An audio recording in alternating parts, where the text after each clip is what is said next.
feesbuukaan baretu qarshii koo waggaa 4 na jalaa nyaatee deeme.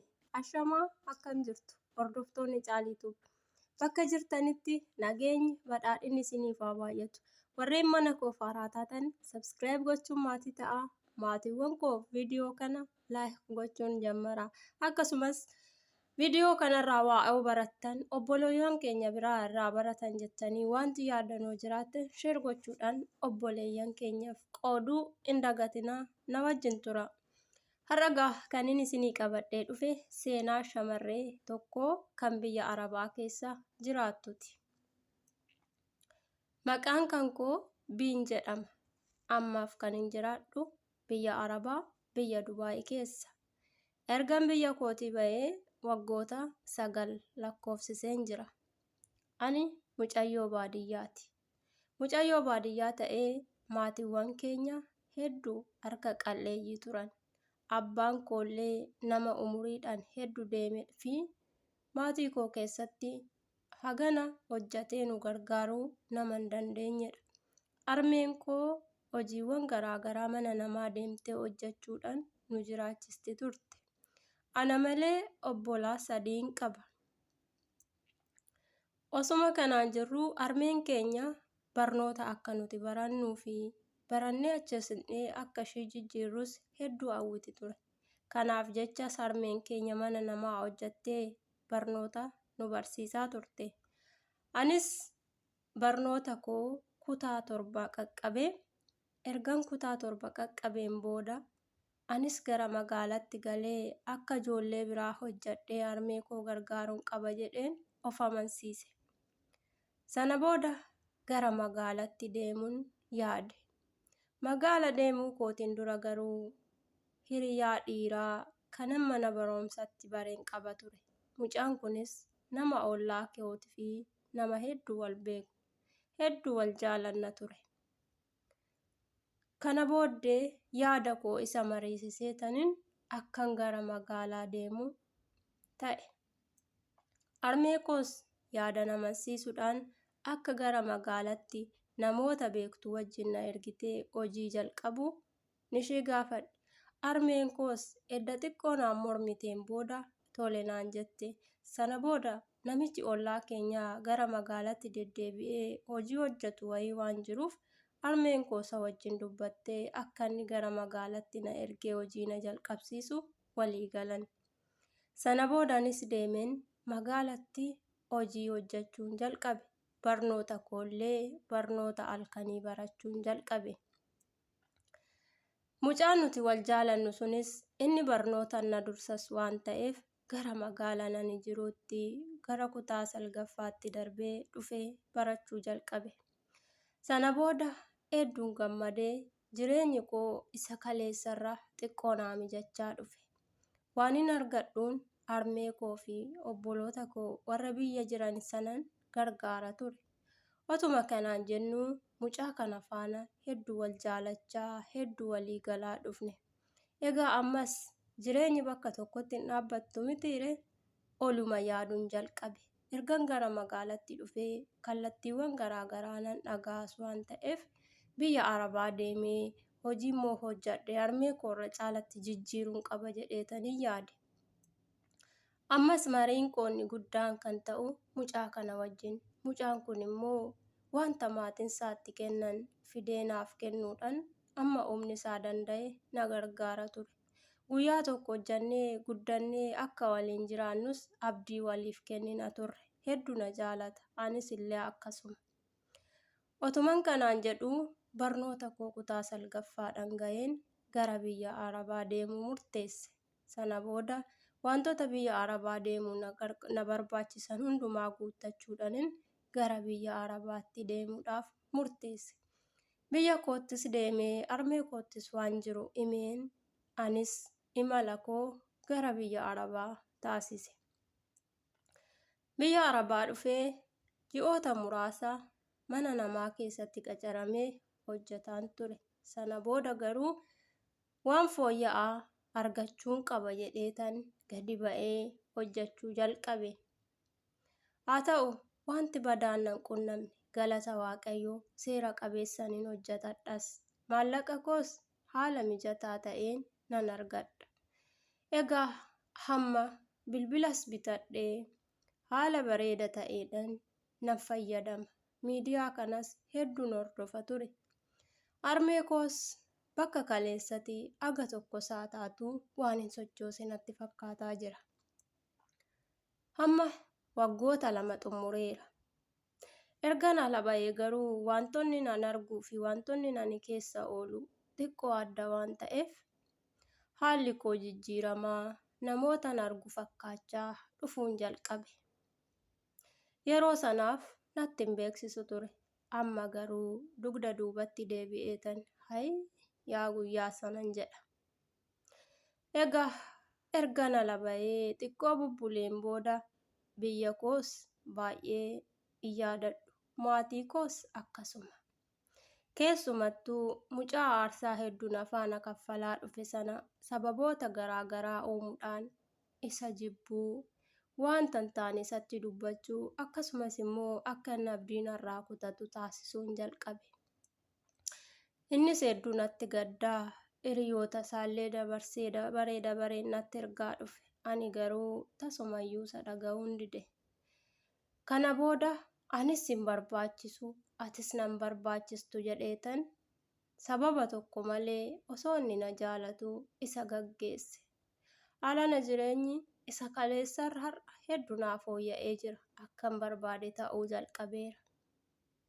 Garuu harmee koo akka durii sanatti yaadachaa hin jiru. Ofii koof qaama dargaggummaan natti dhaga'amaa jira.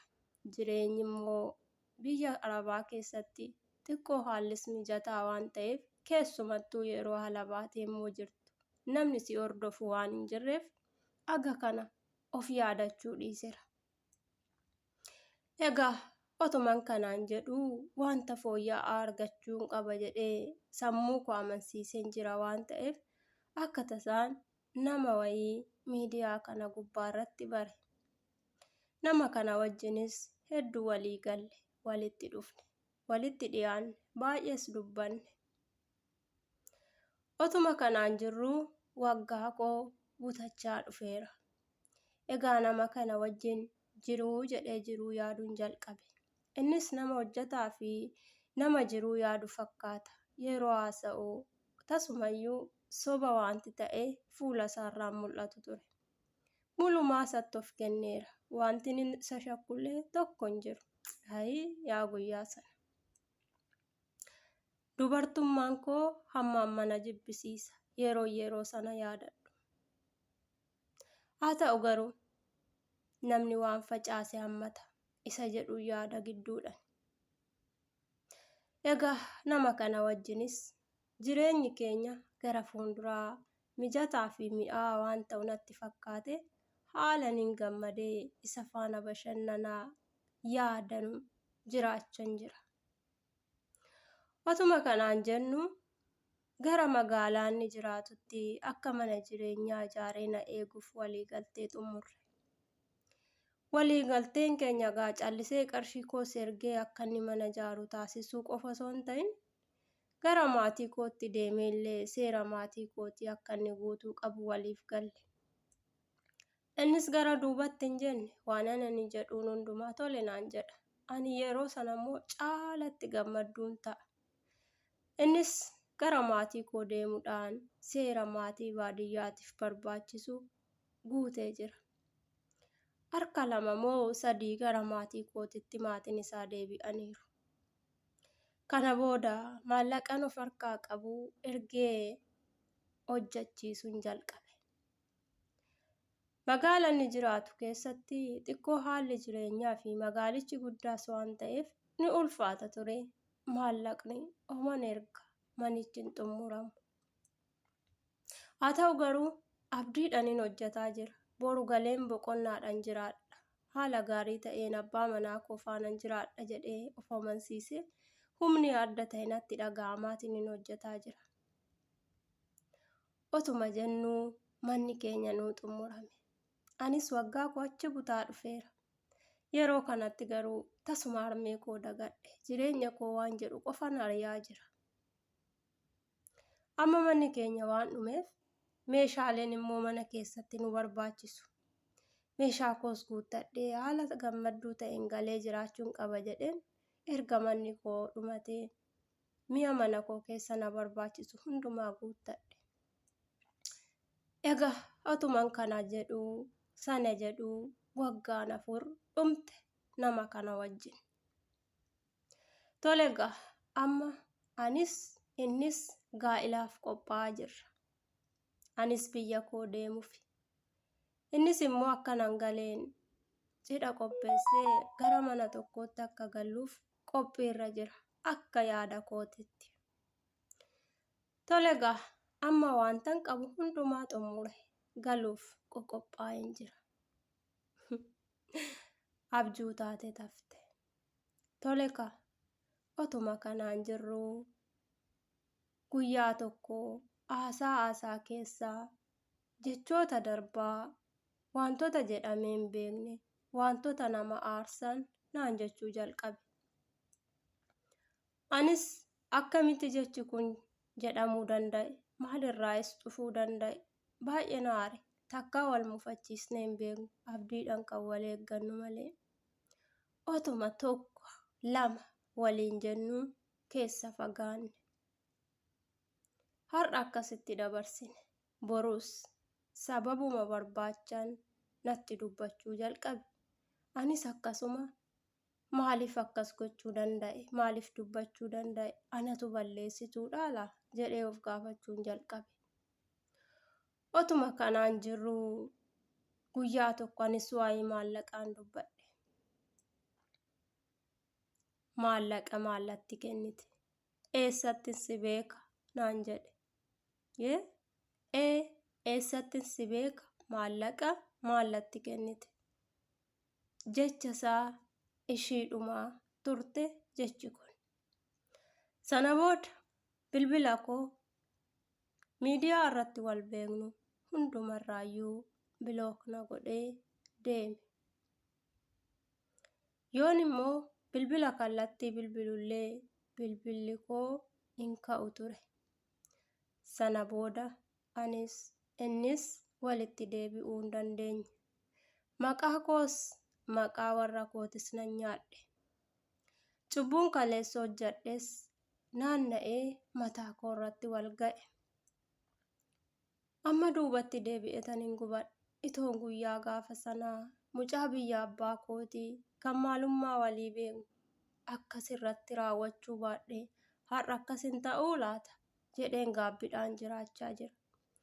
Egaa maatii koos salphisee ofiifi kootifis salphadhee jireenya gara biyyaatti deemee jiraachuun daandii biyya kootirra deemee galuun hedduu waan natti ulfaateef biyya ormaa filadhee lammata biyya koo kan jedhu sana maqaan dha'u jedhe haadha koos boochisaa anis ofii boo'aa waggoota 9 biyya ormaa keessatti lakkoofsiseen jira. Ammas dachee biyya kootirra akkan hin ijjanne waadaa ofii galeen jira. Kan koo dhumni du'as ta'ee jireenya biyya ormaa keessatti akka raawwatu of amansiiseen jira. Egaa yaa obboloota koo biyya ambaarra jirtanii wanti narra ga'e kun akkasiin irra hin geenye baroomsa isinii ta'a jedhee waanan yaadefan isinii qooduu barbaade. Madaan nama tokkorra qaqqabe immoo nama tokko baroomsa akka ta'u nan beeka. Dubartii ta'uu yeroo tokko ulfaataadha. Qormaatas ni qaba. Garuu dubartiin abshala jedhu malee abshalummaan ishii aga muraasa. Egaa narraa baradhaa. Jireenya keessan fooyyeffadhaa. Namoonni isin hin gowwoomsin. Namni kamiyyuu ni dogongora. Anis dogoggoreera. Dogoggorri koo immoo daangaa darbe. Kan keessanis akka hin darbineef narraa baradhaa isiniin jechuun barbaada. Nagaan naa ta'aa obboloota koo biyya ambaa keessatti argamtan hundi keessan. Tole hordoftoonni Caalituu Seenaan obboleettii keenya kana fakkaata. Nutis warreen biyya ambaa keessa jirru seenaa kana dhaggeeffannee barnoota cimaa akka irraa fudhannu abdiin qaba. Nagaan naa turaa hanga sagantaa biraatiin walitti deebinutti.